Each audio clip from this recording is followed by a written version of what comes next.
तो हेलो बच्चों, अगर आप अभी अभी 10th से 11th में आए हो या 11th से 12th में जा रहे हो, ठीक है, तो आप कंफ्यूज हो गए कि आपको कौन सी किताब पढ़नी चाहिए और कौन सी किताब छोड़नी चाहिए अपनी जेई मेंस जेई एडवांस के लिए और स्कूल लेवल एग्जामिनेशन के लिए भी। तो ये वीडियो बिल्कुल आपके लिए होने वाली है, ठीक है। तो मैं सबसे पहले बात करने जा रहा हूँ अपने स्कूल लेवल एग्जामिनेशन की मैथमेटिक्स कैसे करनी है। तो भाई आपको शुरुआत करना है मैथ्स में अपनी एनसीईआरटी से। अब एनसीईआरटी से आपने शुरुआत करी तो बिल्कुल ठीक किया आपने, अगर एनसीईआरटी ऑलरेडी आप पढ़ रहे हो तो, ठीक है।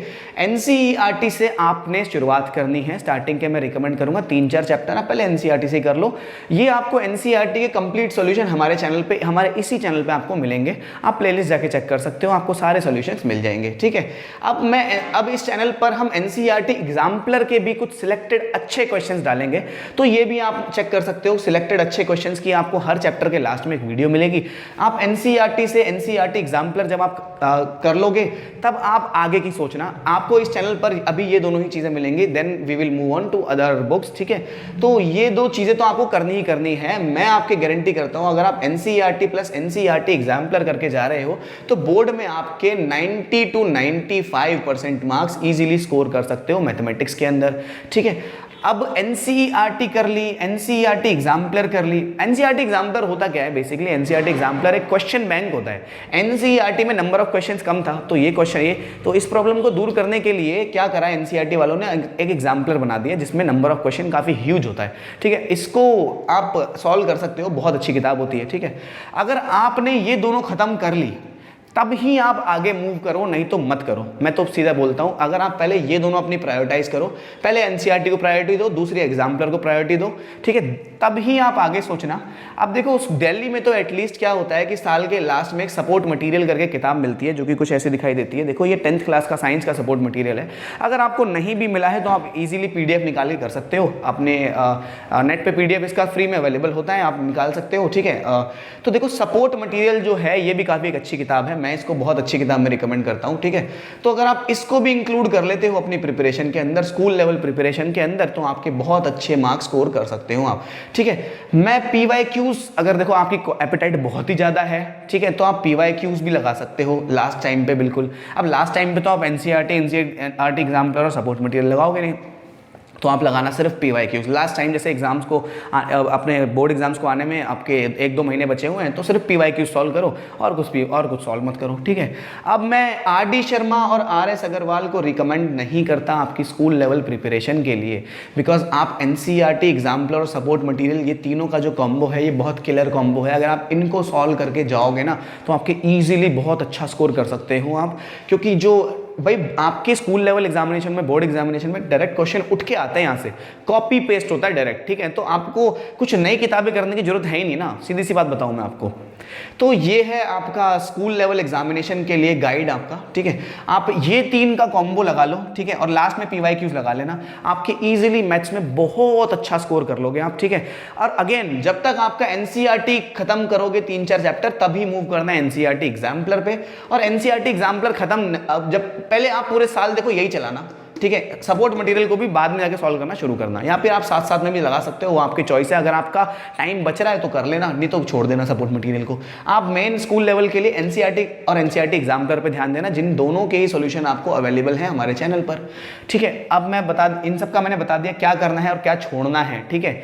और भी किताबें होती हैं वो भी आप छोड़ देना, कोई बड़ी बात नहीं है, उनको भी छोड़ना, ठीक है। तो अब मैं बात करने जा रहा हूँ जेईई मेंस मैथमेटिक्स की।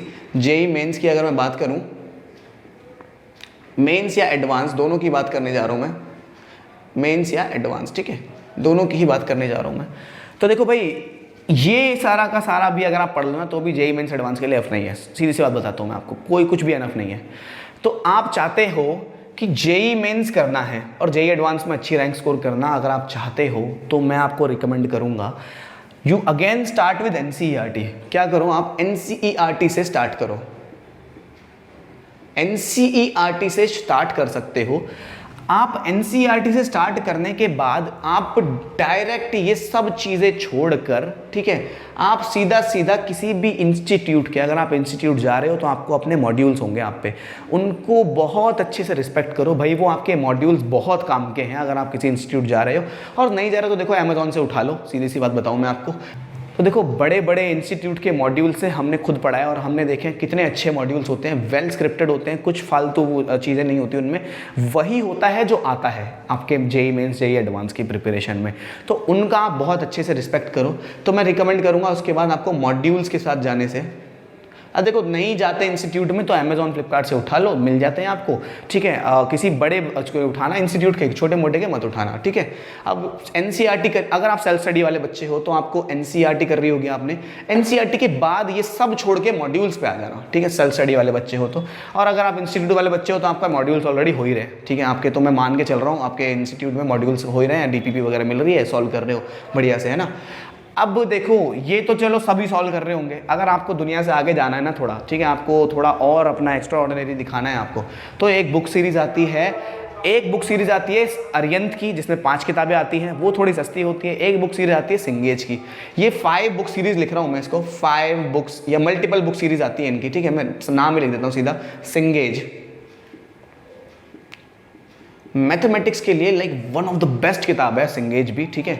आप चाहो तो सीधा एनसीईआरटी के बाद सिंगेज भी आ सकते हो, लेकिन ये थोड़ा सा गैप ना आपको थोड़ा भारी पड़ेगा गैप, तो मॉड्यूल्स बीच में रख ही लेना, ठीक है। तो देखो ये 3 किताबें अगर आप सॉल्व कर लोगे, और देखो जब जेई मेंस के लिए, और एक और बताऊं, एक 44 ईयर्स PYQs की किताब आती है, आई थिंक दिशा पब्लिकेशन की आती है, और एक अरिहंत की भी आती है। ये जो 4 कॉम्बिनेशन है जिसने बच्चे ने, देखो सीधी सी बात बताओ ना, किसी से नहीं सॉल्व होता इतना सारा तो ना, क्योंकि फिजिक्स भी करना है, मैथ्स भी करना है, केमिस्ट्री भी करना है, कुछ बच्चे बायो भी ले लेते हैं, अदर सब्जेक्ट्स भी हैं, बोर्ड एग्जाम भी संभालने हैं, तो इतना तो नहीं हो पाता किसी बच्चे से भी, किसी बच्चे से नहीं हुआ आज तक, जितने मेरे को मिले हैं, जितने बड़े बड़े टॉपर हो, आप पूछ लेना कि क्या आपने सारी किताबें सॉल्व करी थी, तो साफ मना करेगा नहीं भाई हमने तो नहीं करी, ठीक है। तो आपने स्मार्ट कल चलना है। जैसे आपका कोई इजी टॉपिक है, जैसे एक टॉपिक बताता हूँ मैं आपको, प्री कैलकुलस में आता है रिलेशन फंक्शन, ठीक है। रिलेशन फंक्शन के बहुत मुश्किल क्वेश्चन ही बनते हैं, बहुत इजी क्वेश्चन ही बनते हैं। तो आप रिलेशन फंक्शन जो चैप्टर है वो यहाँ से एनसीईआरटी से स्किप कर दो भाई, पूरा सीधा मॉड्यूल से शुरू कर लो और सिंगेज से उसके शुरू कर लो। अब देखो एक और चैप्टर आता है जैसे 11th क्लास का सेट्स, तो वो आप एनसीईआरटी से स्किप कर दो पूरा, सीधा मॉड्यूल्स लगा लो, ठीक है। और अगर आप मॉड्यूल्स लगा लो और सीधा यहाँ सिंगेज पे आ जाओ, ठीक है। जितने भी इजी चैप्टर है आप एनसीईआरटी से स्किप कर सकते हो, ठीक है। आपको बहुत इजीली स्किप कर दोगे, कोई बड़ी बात भी नहीं पड़ेगी, है ना।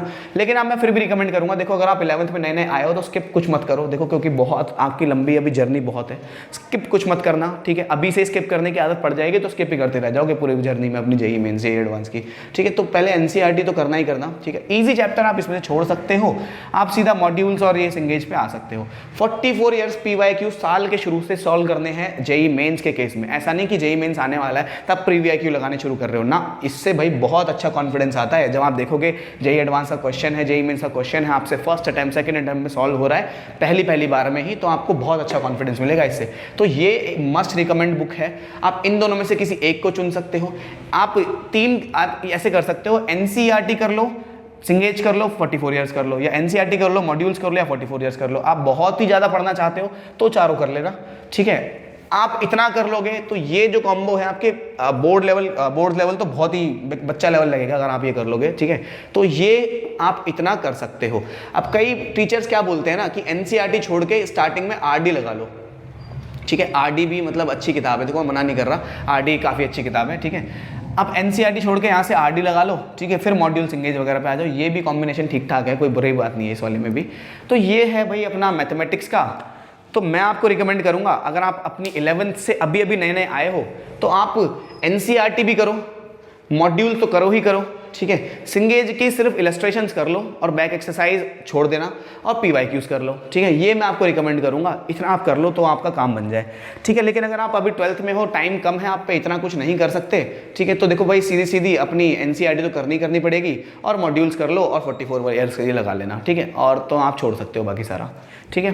तो ये हो गया अपना जेईई मेंस और जेईई एडवांस का, और ये हो गया स्कूल लेवल का, ठीक है। आप जिसके लिए प्रिपेयर कर रहे हो उसके लिए आप कर सकते हो इसमें। अब चलते हैं अपने नेक्स्ट सब्जेक्ट फिजिक्स पे।